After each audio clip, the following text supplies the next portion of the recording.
ब्रह्म तस्मै श्री गुरुवे नमः। आज की शिक्षा कहानी है देव ऋषि नारद। हमारे सनातन धर्म में जो आदर्श ऋषि मुनि हुए हैं, जो सनातन धर्म के विशेष वाहक, उन महापुरुषों की जीवन शिक्षा सूक्ष्म रूप में, छोटे रूप में दी गई है।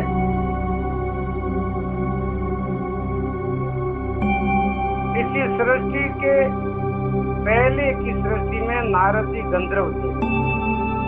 नारद जी गंधर्व, नारद नाम तो आपने सुना होगा। नारद जी नारायण नारायण नारायण नारायण, किसी भी जगह नारायण।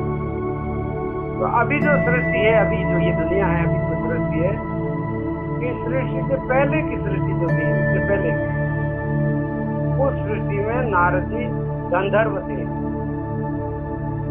एक बार ब्रह्मा जी के यहाँ कीर्तन हो रहा था। ब्रह्मलोक में ब्रह्मा जी की सभा में कीर्तन हो रहा था। सब देवता और गंधर्व वहाँ कीर्तन करने आए थे। कीर्तन में समझते हो, श्री कृष्ण गोविंद हरे मुरारे, हे नाथ नारायण वासुदेवा।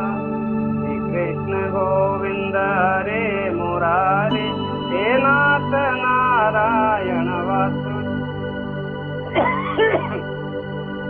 ऐसे भगवान के पवित्र नामों का संकीर्तन किया जाता है। ऐसा कीर्तन देवता भी करते हैं, ब्रह्मा जी भी करते हैं। ब्रह्मा जी की सभा में बड़े बड़े देवता ऋषि मुनि वो सब कीर्तन करते हैं, गंधर्व करते हैं, सब करते हैं।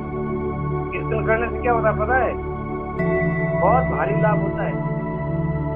अपना जीवन पवित्र हो जाता है और मस्तिष्क एकदम हल्का हो जाता है, सारे पाप नाश हो जाते हैं और अंदर से प्रकाश हो जाता है, कीर्तन में तल्लीन हो जाते हैं। तो सब बड़े प्रेम से वहाँ कीर्तन चल रहा था। नारद जी अपनी स्त्रियों के साथ उस सभा में गए। वहाँ भी वे विनोद करने लगे। और नारद जी का थोड़ा स्वभाव विनोदी स्वभाव है। कुछ न कुछ वो विनोद करते हैं, लेकिन उस विनोद में है तो कल्याण, लेकिन सामने वालों को लगता है कि नारद जी तो मजाक कर रहे हैं। ये देख करके ब्रह्मा जी ने उन्हें साफ दे दिया। तुम अपने से बड़ों के सामने भी शिष्टता और स्वयं से न रह करके दूसरों की बातें हंसी मजाक कर रहे हो, इसलिए तुम शूद्र होकर के संसार में जन्म लो। देखो, संतों के सामने हमेशा के लिए जाओ, बैठो तो संयम से बैठो, मर्यादा से बैठो, उनको प्रणाम करो, उनकी वाणी सुनो, उनके शब्दों पर विचार करो, एकाग्रता से सुनो। वहाँ किसी भी प्रकार की उद्दंडता न करें, किसी भी प्रकार की अशिष्टता न करें। ये एक मर्यादा है। नहीं तो उसमें क्या होता है, संत महात्मा संयम के प्रतीक होते हैं, और वहाँ अगर हम संयम नहीं रखेंगे तो संत महात्मा का श्राप भी लग जाता है।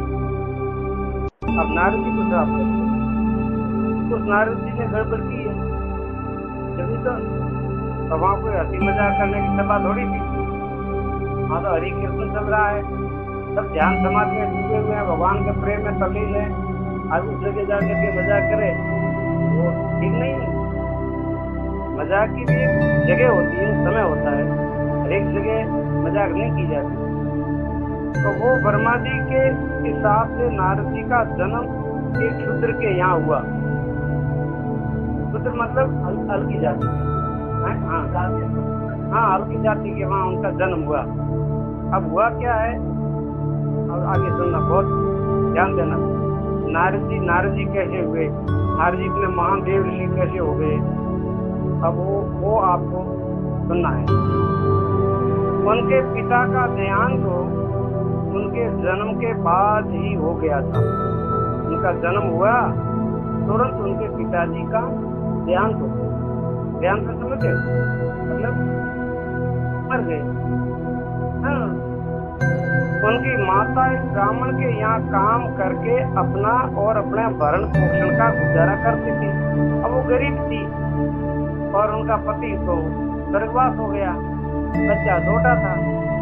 तो वो एक ब्राह्मण के घर और किसी के घर जा करके वहाँ साफ सफाई करना, पोछा करना, सीधा बैठ पोछा करना, साफ सफाई करना, कपड़े धोना, झाड़ू पोछा करना, ऐसा करके वो बच्चे को बड़ा करती, पालन पोषण करती। ध्यान से सुना।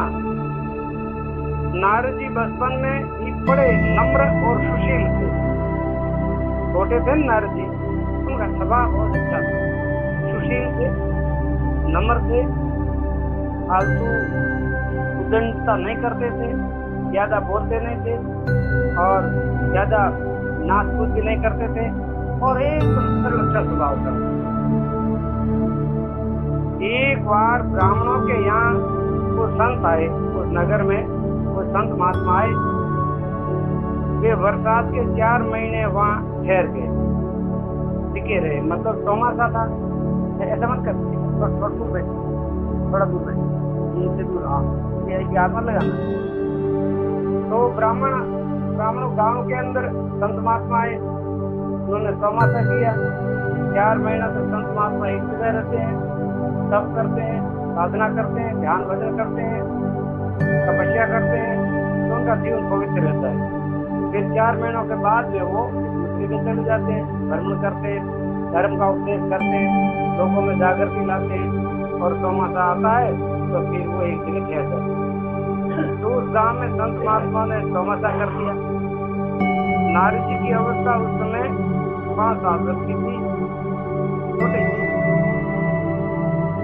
किंतु वे खेल कूद छोड़ करके उन साधुओं के पास ही बैठे रहते थे। गाँव वालों ने कुछ व्यवस्था कर ली कि संत महात्मा चौमासा करते हैं तो पास में कोई सेवा वाला तो चाहिए, तो उस बच्चे को वहाँ रख दिया सेवा में। कोई महात्मा जी के थोड़ी झाड़ू ले लेना, महात्मा जी के पानी भर लेना, महात्मा जी के कपड़े धो लेना और पानी पिला देना, छोटा मोटा काम हो तो करते रहना। महात्मा के पास रहो, आपको खाने का मिल जाएगा, भोजन मिल जाएगा, प्रसाद मिल जाएगा और संत महात्मा के पास में रहो। तो गांव वालों ने बच्चे को बारक किया। साधुओं की सेवा करते थे और साधु जो आपस में भगवान के गुणों की चर्चा करते थे उसे वो सुना करते। वो संत महात्मा 4 महीना जहाँ रहते हैं वहाँ कथा करते हैं, सत्संग करते हैं, प्रवचन करते हैं, ज्ञान की चर्चा करते हैं। तो वो गांव के लोग भी सुनने के लिए आते थे और वो जो बच्चा था पूरे मन से सुनता था, जैसे आप सुनते हो बड़े प्रेम से, ऐसे वो नारद जी बड़े प्रेम से सुनते थे, एक एक शब्द सुनते थे, संतों कथा सुनते थे, प्रवचन सुनते थे, कीर्तन भी करते थे, सेवा भी करते थे और संत महात्माओं को उनके समय से पहले वो उठ जाते थे और शाम को भी सब संत महात्मा आराम करते, उनका पाँव दबाते फिर बाद में संत महात्मा कहते बेटा सो जा, फिर बाद में ऐसा उनका नियम हो गया। रोज एक दिन नहीं, डेली साधुओं की सेवा और भगवान का गुण सुनते रहने से नारद जी का हृदय बहुत पवित्र हो गया। पहली बात तो छोटे बच्चों का हृदय पवित्र होता ही है, ज्यादा गंदा नहीं होता है, ज्यादा विकार होते नहीं है, स्वभाव सरल होता है। तो संतों की वाणी, भगवान की कथा, भगवान का कीर्तन और सेवा करने से उनकी आत्मा और ज्यादा पवित्र होगी, मतलब भीतर एक श्रद्धा जगी, ऐसी श्रद्धा जागी, ऐसा प्रेम जागृत हुआ करते कि यार ये काम अच्छा है, मनुष्य जीवन में ये काम सबसे बढ़िया है, भगवान की कथा सुनो, सेवा करो। ऐसा उनको मन में विश्वास हो गया कि ये काम अपने को अच्छा मिला, बहुत बढ़िया मिला, और भगवान ने मेरे ऊपर बहुत बड़ी कृपा की है कि अपने को ये ऐसा सुंदर मौका मिल गया। अब उनकी लगन लगी, इतने छोटे बालक की नम्रता, भगवान का गुण सुनने में रुचि और विलक्षण सेवा भाव देकर के साधु महात्मा प्रसन्न हो गए। अब ऐसे प्रेम से वो सेवा करता है, आलस्य बिल्कुल भी नहीं। अब काम करता है, सेवा करता है, बड़ी प्रसन्नता से करता है, खुशी से, रोता रोता नहीं करता है, मूडा बिगाड़ के नहीं, एकदम खुशी से करता है वो सेवा। और इतने प्रेम से सेवा करता है, वो संत महात्मा उसके बड़े खुश हो गए। सेवा करता वो प्यारा लगता है, सेवा नहीं करता तो प्यारा थोड़े लगता। अगर वो पड़ा रहता वो और सेवा नहीं करता, महात्मा आवाज देती तो भी नहीं उठता, काम बता दे तो ही नहीं करता, तो 2 दिनों से महात्मा कहते भाई इस बच्चे को घर में भेज दो, हमारे नहीं तो परेशान कर रहा है, सेवा तो बहुत दूर, सामने परेशान करता है और हर जाए देती, निकाल देती। लेकिन वो बच्चा ऐसा नहीं था, बहुत समझदार था, आलस्य बिल्कुल नहीं था, सवेरे जल्दी उठता था, उठते सबसे पहले स्नान कर लेता था, साफ सफाई कर लेता था और हर काम इतना प्रसन्नता से करता था, उनके चेहरे पर कोई आलस्य कभी आता ही नहीं। ऐसा कभी उसने कहा ही नहीं कि मैं थक गया, थकने में वो समझता ही नहीं। जबकि प्रेम था, लगन थी, काम करने का बड़ा आनंद आता था उनको, जितनी सेवा करता इतना आनंद आता था। उन्होंने वहां से जाते समय नारद जी को भगवान के नाम का जप करने और ध्यान करने का उपदेश दे दिया। अब 4 महीना बात में मां रहे तो वो बहुत ही 4 महीना में तो बहुत कहानियां सीख गया, कथा भी सीख गया, कीर्तन करना भी सीख गया और ध्यान करना भी सीख गया, साथ साथ में योग करना भी सीख गया। 4 महीना में तो बच्चा सबको सीख जाता है, जैसे होशियार होता है। तो उन्होंने वो संत महात्मा ने जो बताई बात वो सारी की सारी उन्हें सीख। आपने समझ में आती बात? वो ऐसा होशियार बच्चा था, ऐसा समझदार बच्चा था आपके जैसा, ध्यान रखना। अब वो संत महात्मा का चतुर्मासा पूरा हुआ, तो संत महात्मा वहां से जाने लगे, चलो भाई अब हम तो मतलब पूरा कर लिया है, हम जा रहे हैं। उस समय उस महात्मा ने नारद जी को कहा, बेटा भगवान का कीर्तन करते रहना और भगवान का जप करते रहना और भगवान का ध्यान करते रहना। खुदी माँ है, खुदी माँ सेवा करना। अभी दूसरा तो घर में कोई है नहीं, हो माँ बेटे, पिता तो है नहीं तुम्हारा, माँ बूढ़ी है, थोड़ा तुम सेवा करना, फिर माता जी शुरुआत हो जाएगी, फिर तुम साधु बन जाए, अगर मन हो तो, न मन हो तो कोई बात नहीं। नारद जी का मन तो एकांत में भगवान का भजन करने का था। अब नारद जी का मन ऐसा लगा भगवान में, ऐसा भगवान में ध्यान करते तो बस ऐसा लग जाता मन ध्यान में, बस आँख खोलने का मन नहीं होता, बड़ा प्रेम आता है अंदर से भगवान ध्यान। किंतु अपनी माता को छोड़ करके कहीं वो कैसे जा सकते थे? अब महात्मा चले गए तो नारद जी को बहुत याद आती है महात्मा। महात्मा कितने प्यारे थे, संत कितने अच्छे थे, हर 4 महीना संतों के साथ में मैं कैसा सुखी रहा, मेरे को बहुत आनंद मिला, साधना मिली, सेवा का मौका मिला। अब संत नहीं है, संत चले गए, अब संतों के बिना मैंने तो कहीं कुछ नहीं लगे, घर में घर हकड़ो नहीं लगे, माँ हकड़ी नहीं लगे, परिवार हकड़ो नहीं लगे, कोई बड़ा दोस्त भी या थोड़ा हकड़ा नहीं लगे। मैंने तो दिमाग में एक करे मैंने संत कदे मिले, हे भगवान मैंने संत कदे मिले, संत पता कदे मिले, भीतर उम्र में तो भाव जागो संतों के प्रति कि अब क्या करें, कहाँ जाएं, माता को छोड़ करके वो जा भी नहीं सकते। एक दिन उसने विचार किया, हे प्रभु ऐसा कोई मौका दो, ऐसा मेरे लिए कोई रास्ता निकालो तो मेरे को संत मिले, मैं संतों के साथ में रहूं। संतों के साथ में रहने से हमारा जीवन पवित्र होता है, हमारे विचार पवित्र होते हैं, हमारा जीवन सफल होता है, जीवन धन्य हो जाता है और संसार में संत महात्मा आपको अमर कर देगा, अमर नाम कर देगा। नारद जी का अमर नाम कैसे हुआ है कि आपको पता है? उन्होंने संतों की सेवा की। एक दिन रात के समय उनकी माता ब्राह्मणी गाय धोने के लिए गई और उसे रात को सांप ने काट लिया। देखो भगवान रास्ता करता है। अब नारद जी को माँ का बंधन था, माँ को छोड़ करके कहाँ जाऊँ, माँ को छोड़ भी नहीं सकता और मने संतों वगैरह मने आवड़े नहीं। मारो जीवन संतों रे सिवाय तो मारो जीवन बेकार है। जी हूँ तो संतों रे हाथ ही जी हूँ तो भगवान रा भजन करने में जी हूँ, नहीं तो जीवन में की सार है। एड़ा गुरु में विचार आया, बढ़िया बढ़िया विचार आया, बहुत सुंदर जीव विचार आया। अब देखो भगवान की कृपा देखो, और उसकी माता को सर्प ने डस लिया तो मां मर गई, क्या बात। और नारद जी को इसे ज्यादा दुख नहीं हुआ। क्यों दुख नहीं हुआ? कि चलो ये भगवान ने हमारे को बड़ी कृपा की, हमारा ये बंधन था, माता का जो बंधन था ये बंधन हट गया। अब मैं मेरी मर्जी से तीर्थ यात्रा करूंगा, भ्रमण करूंगा, संतों का संग करूंगा, भगवान की कथा सुनूंगा, जंगल में जाऊंगा, तपस्या करूंगा, साधना करूंगा। अब मेरे कोई बंधन नहीं है, अब मैं स्वतंत्र हो गया हूँ। ऐसा उन्होंने समझा।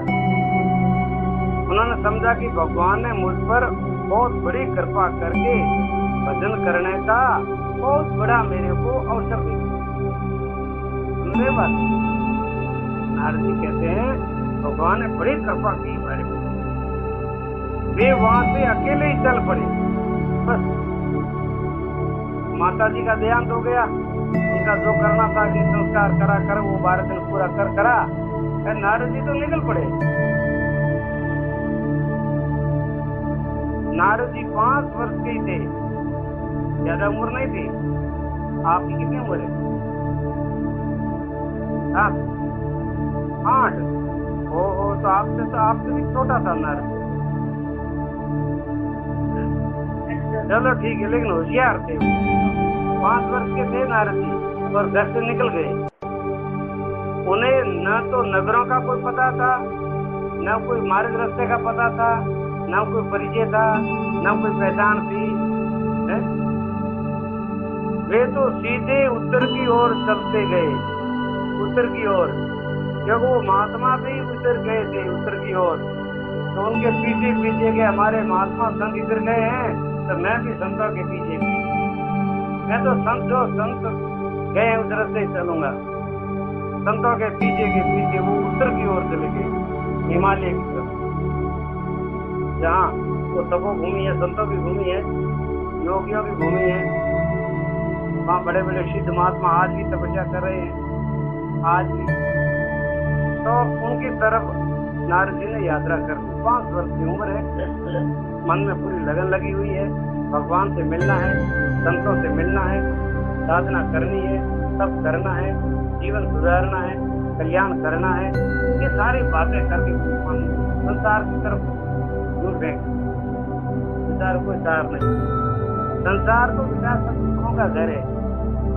दुखी होना हो तो संसार में जाओ, दुखी होना हो तो परमात्मा में जाओ, आपकी मर्जी है। कोई दुनिया में आपको रोक नहीं सकता और कोई आपको जबरदस्ती भेज नहीं सकता। आपका मन तैयार हो जाता है तो सब कुछ ठीक हो जाता है, और तुम तैयार नहीं हो जाते हो जब तक आपको कोई कुछ करने वाला नहीं। अंत में एक बड़ा भयानक वन आया, जाते जाते रास्ते में बड़ा जंगल आया, वन। भूख प्यासे व्याकुल नारद जी एक सरोवर के पास पहुंचे। अब भूख की बड़ी जोरी लगी है, प्यास भी लगी है, थकावट भी आ गई है। जंगल में एक पानी का सरोवर था, उस सरोवर के पास में वो ठहरे। वो सरोवर का जल पी करके एक पीपल के नीचे बैठ करके भगवान के ध्यान में बैठ। पीपल के नीचे एक बात और है, पीपल के नीचे बैठने से ध्यान जल्दी लगता है। पड़ है, पीपल है, तो पहाड़ की गुफा है, ऐसी पवित्र भूमि होती है, जगह पवित्र होती है, वहाँ मन चंद्र सत्व को ज्यादा होता है पीपल। अचानक उनके हृदय में भगवान प्रकट हो गए। बच्चे थे, दिल साफ था, भगवान का ध्यान किया तो भगवान तो अंदर प्रकट हो गए। क्या बात है। ओ 500 वर्ष की उम्र है और भगवान हृदय के अंदर प्रकट हो गए महाराज। अगर आप चाहो तो आपके भीतर भी भगवान प्रकट होने के लिए तैयार है आज, अगर आप चाहो तो। आपने चाहो तो नहीं होगा। किंतु भगवान के ये दर्शन एक क्षण कोई हुए, दर्शन तो हुआ पर हुआ बिल्कुल छोड़ दिया, जैसे ऐसा हुआ दर्शन तो हो गया सारा, लेकिन पासा बंद हो गया। बढ़िया सुंदर कन्हैया का दर्शन हुआ है नारायण का, तो वापस दर्शन बंद हो गया। एक झलक मिल गई बढ़िया सुंदर, वो झलक ऐसी सुंदर थी, वो झलक भगवान की इतनी प्यारी थी, इतनी आकर्षक थी कि बस अब उनको भूल नहीं सकते हम, भूल नहीं सकते, ऐसी वो प्यारी थी झलक। उनके बाद भगवान तो अंतर्धान हो गए। अंतर्धान समझते हो? अंतर्धान भगवान लुप्त हो गए। एक बार दर्शन दे दिया थोड़ा, फिर अलोप हो गए, दिखना बंद हो गया। तो उस समय नारद जी बहुत व्याकुल हुए, बहुत व्याकुल हुए, बहुत व्याकुल हुए, बहुत दुखी हुए, जैसे जल के बिना मछली तड़पती है, ऐसे वो नारद जी अंदर से तड़पने लगे। हे प्रभु, आप दर्शन देने के कहाँ गए? अब तुम कहाँ हो प्रभु, कहाँ हो, कैसे हो, मुझे दर्शन क्यों नहीं दे रहे हो? मुझे आपके बिना मेरे को अच्छा नहीं लगता है, मुझे को कुछ अच्छा नहीं लगता है। प्रभु आप मुझे दर्शन दो। हे भगवान प्रभु आप कहाँ गए, आप कहाँ गए प्रभु? ऐसे अंदर अंदर से बहुत ही भगवान के लिए तड़पने लगे, बड़े व्याकुल। एक बात को ध्यान रखना, भगवान से मिलना है तो व्याकुल हुए बिना भगवान नहीं, ये आप नोट, भगवान के लिए आप रोओगे, भगवान के लिए आप बिलखोगे, भगवान के लिए आप व्याकुल हो जाओगे जब भगवान आपके सामने प्रकट होंगे। वे बार बार ध्यान करने का प्रयत्न करने लगे, बार बार कोशिश करें कि पहला मैं ध्यान में बैठो, मैंने भगवान को कृष्ण प्रयोग ध्यान में बैठ, कोशिश करें, प्राणायाम करें, इंद्रिया ने बस में की नहीं, सब कुछ किया और दोबारा ये दर्शन खूब कोशिश करी, खूब कोशिश करी, एक दोबारा दर्शन नहीं हो रहे महाराज, नहीं बात। अब उस समय आकाशवाणी, उस समय आकाशवाणी, नारद जी तुमको मेरा दर्शन जो हुआ है वो मेरी कृपा से हुआ है। वो आकाशवाणी का मतलब भगवान खुद बोले। अब भगवान की आकाशवाणी दिखते तो नहीं है पर उनकी आवाज सुनाई दी। हे नारद, तेरे को जो दर्शन हुआ है वो दर्शन मेरी कृपा से हुआ है। मैंने तुम्हें एक क्षण के लिए इसलिए दर्शन दिया कि तुम्हारा मन मुझ में लग जाए। मैं थाने थारे में वो प्रेम जगाना हूँ, थारे में वो भीतर तड़प जगाना हूँ। मैं थाने बात झलक बताई, प्रेम री झलक बताई, मैं दर्शन बताया तुमने, थारे मुंह कहीं कहीं वेग नहीं वे। तो भगवान का दर्शन हुआ, उसके बाद में नारद के भीतर वो तड़प जागृत हो गई, भगवान से मिलने की व्याकुलता जागृत हो गई। और भगवान ने वो जागृत करने के लिए ही भगवान ने उनको वो दर्शन दिया था। जिनका चित्त शुद्ध नहीं है उन्हें तो मेरा दर्शन हो नहीं सकता। अब भगवान आकाशवाणी से क्या कहते हैं? जिसका अंतःकरण शुद्ध नहीं है, जिनका हृदय शुद्ध नहीं है, जिनका भाव शुद्ध नहीं है, तो उनको मेरा दर्शन कभी नहीं हो सकता। अब इस जन्म में तो नहीं, पर अगले जन्म में तुम मुझे अवश्य पालोगे।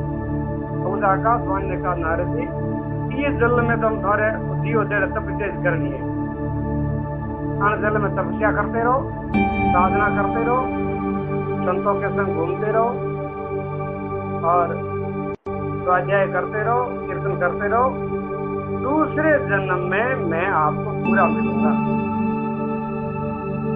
आगे मिलो जोरदार, बस सारे जीवन में बस अमर करते और पत्रों धोने जगह डीगणो पड़े, बस में थोड़ा गैप पड़ते, क्यों? कि तुम्हारे जी पूरी तैयारी नहीं है, अंतःकरण शुद्ध नहीं है अंदर से, इसीलिए थोड़ा इनको साफ करो, पवित्र करो। पूर्व जन्म के संस्कार है ना अंदर, वो मुझे भी सूक्ष्म वासना पड़ी है मुझे। भाई छोटा बच्चा है ये, अभी बिल्कुल साफ नहीं है, लेकिन पूर्व जन्म की जो सूक्ष्म वासना अंदर पड़ी है। अब ये बड़ा होगा तो वासना फिर बलवान होगी, बलवान होगी तो फिर उसका रूप दान कर देगी। वो बीज रूप में पड़ी है तो वो जली नहीं है अपने। भगवान को तो पता है अभी तो बच्चा है, कल ये बड़ा होगा तो वासना बड़ी होएगी, वासना आपका ताकत लगाएगी, फिर इसको भटका देगी, रास्ता छूट देगी। इसलिए वो सूक्ष्म वासना को जला दो भी, पहले से उसको मिटा दो, विकारों को मिटा दो। तो नारद जी इस जन्म में तुमको नहीं मिलेंगे भगवान, और अगले जन्म में मैं आपको पूरा मिलूंगा। नारद जी ने वहीं भूमि पर सिर रख करके भगवान को प्रणाम किया। उनके बाद भगवान के नाम का कीर्तन करते हुए घूमने लगे। अब वो इंतजार है कि बस ये मेरा शरीर कब छूटे, कब दूसरा जन्म मिले, और कब दूसरा जन्म मिले कब मुझे भगवान मिले। अब वो लगन लगे, अब इस जन्म में तो मिलेंगे नहीं, दूसरे जन्म भगवान मिलेंगे। अब ये जन्म तो भगवान का कीर्तन करते हुए, भगवान का ध्यान करते हुए, घूमते हुए। नारद जी एक जगह नहीं ठहरते, नारद जी घूमते रहते। एक जगह ठहरने का और भी कारण है, एक जगह ठहरने से मोह हो जाता है, और घूमते हुए महात्मा रहते हैं उनको मोह होते हैं। वो किसके वक्त एक जगह है?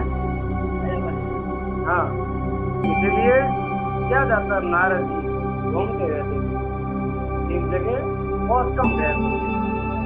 एक घाट हुए नदी शहर था हमारा, देखो खराब इलाकों है ना, वो शहरात में हुए मतलब सदुपयोग थे, शराब का भी सदुपयोग कर दिया। ये अच्छी बात है, वो नहीं होगा, ज्यादा रुकेंगे किसी के साथ तो आसक्ति हो जाएगी। घूमते रमते राम में कोई आसक्ति होगी नहीं, ममता होगी नहीं, न तो जगह में ममता होगी, न वस्तु में होगी, न व्यक्तियों से होगी, किसी से नहीं होगी। सबसे बढ़िया तो है, लेकिन ये मन जो है ना, मन के योजना अलग अलग, वो वास्तविक पूर्ण रूप से त्याग कर मन है, उसको सहारा दे, एकदम निर्लेप नहीं, एकदम अनासक्त नहीं, कहीं न कहीं वो अटक जाता है। सत्वगुण भी बांधने वाला है, तमका सत्वगुण भी बांधने वाला है, रजोगुण तो है ही, तमोगुण तो बांधने वाला है ही, लेकिन